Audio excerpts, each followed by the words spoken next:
Show Me Institute policy analyst David Stokes joins us every Monday. Good morning, David Stokes.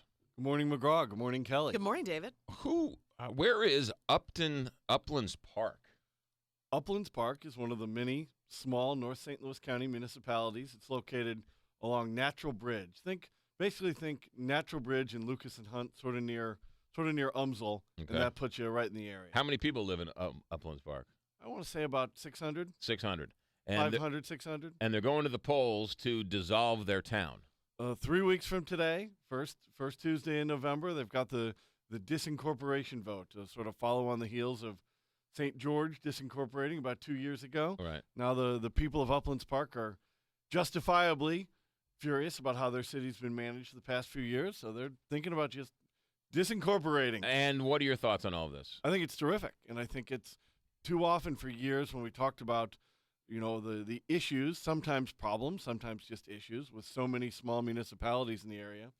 We just sort of assumed that there'd be mergers or combinations or things like this, and too often just disincorporating was ignored as an option. But with St. George 2 years ago and now Uplands Park, I mean, disincorporation really is the smart move. Well, what happens? One day you have a town, the next day you just don't have a town? I mean, are they going to merge with another? Who's going to run the police department, or do they even have one? Well, they won't have one. It's as simple as McGraw said. The town will exist one day. They'll vote to close it, and then the town will no longer exist, and the people then will be served by St. Louis County government as residents of unincorporated St. Louis County. So they're going to go from a town to then back into the group unincorporated St. Louis. Correct. So that the fire and the police and the trash and the zoning then all goes to the county council. Correct. Yeah. All those examples except for the fire. Okay. Which would be covered by the whatever fire district they're in. Do any taxes go away? Yeah. Yeah, if there's any municipal taxes, a municipal property tax, a municipal sales tax, any tax Uplands Park had, some of them go away. Some of them will transfer to St. Louis County. There won't be any tax increase there. Right. Like the utility tax that you pay on the sales tax on your gas or electric bills. Right. That will change likely from an Uplands Park tax to a St. Louis County tax. But most of the rest just go away. Yeah. What about like the property tax and the school district tax and all that stuff? That all stays. Well, the local city property tax would go away. Right. But the rest of the property taxes would remain the same. And they're already paying property taxes to St. Louis County. That doesn't increase because you're unincorporated. That stays the same. And the idea is that this small little town of 600 cannot provide the basic services for the town.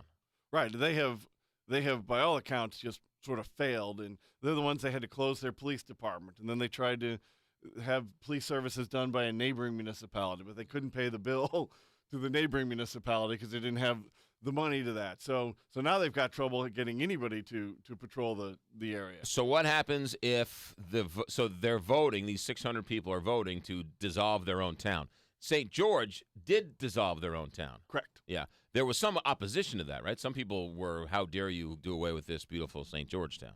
Right. I mean, the people who were some of them who were the mayor or on the board of aldermen or people who'd been maybe just in there a long time and liked having their town of St. George. But most of the people in St. George got sick of living in a city that was honestly funded by speeding tickets. Right. And once you unincorporate, though, that's it. There's no going back to, right?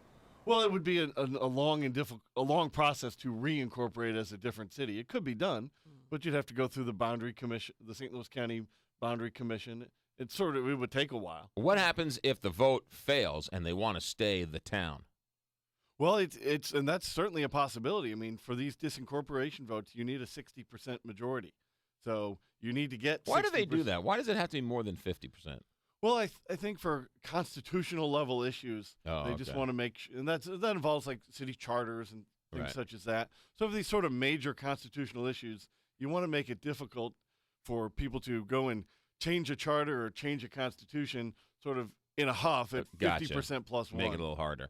So what happens if they don't get 60%? Then it stays the town, but they're having all sorts of major problems. The town stays as it is, and the problems continue as they are.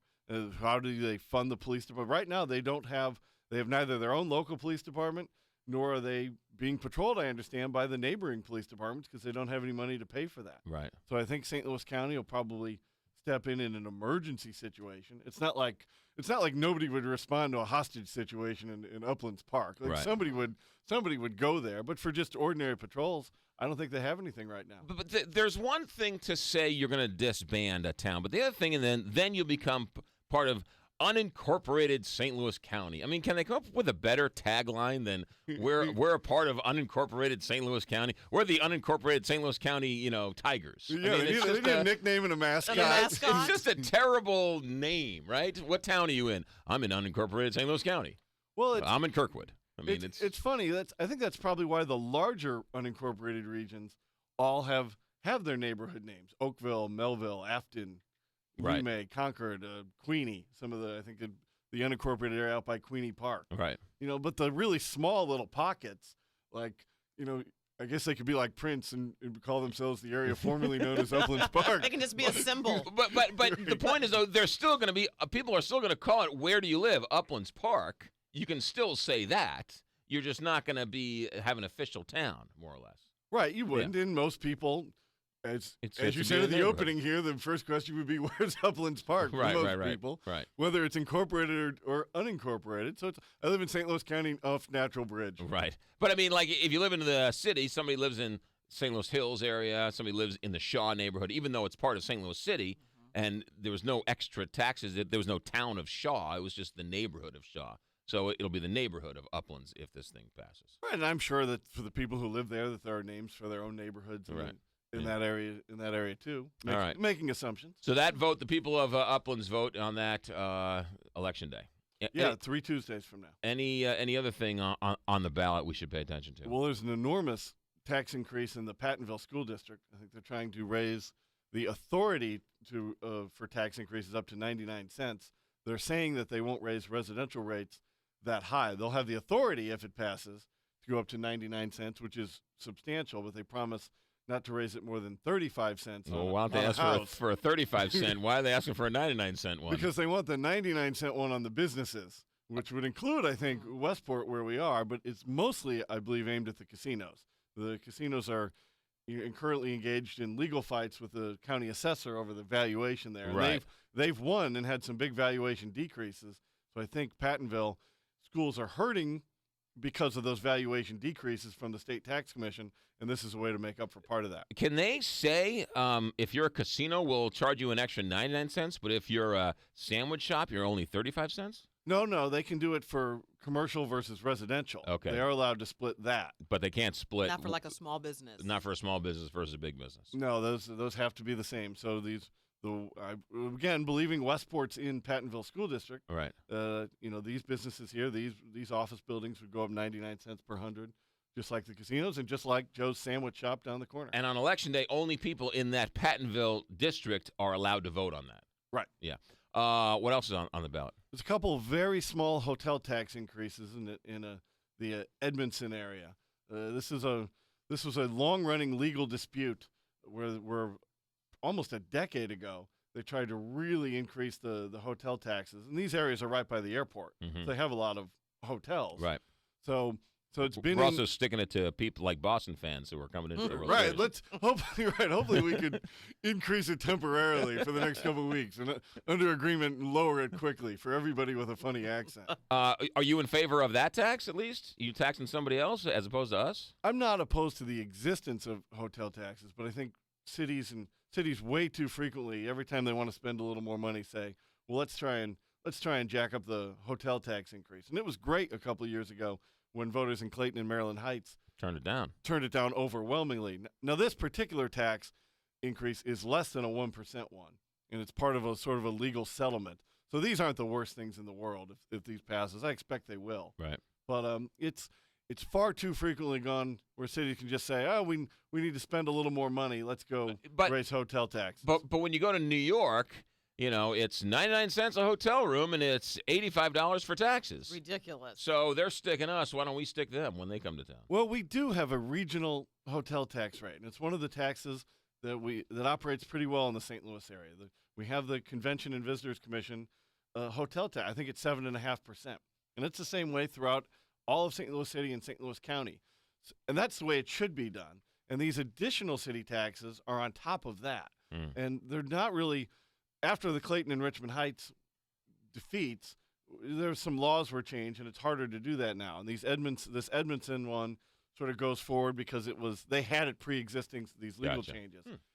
So it's a good thing that we tax our hotels regionally, and every city in the area should not be allowed to just impose additional ones on top of that. Because then you get into a bidding war and one versus the other, and it turns a nightmare. Absolutely. Yeah. Interesting stuff. All right, David Stokes. When can we read you? When can we see you? You can see a lot of this information. I've been writing about disincorporation issues for years now at Show Me Institute. You can find it all. Man, better you than me, man. Holy mackerel. I have strange interests. Strange hobbies here, people. I admit to that. My wife is so lucky. You should see our scintillating dinner time conversation. Honey, did you know this? Listen to this. Interesting pillow talk, huh? Oh, absolutely. All right. Your website again and email? ShowMeInstitute.org. Follow me on Twitter at David C. Stokes. Always a pleasure, my friend. Thank you, Thanks, Kelly. David. Thank you,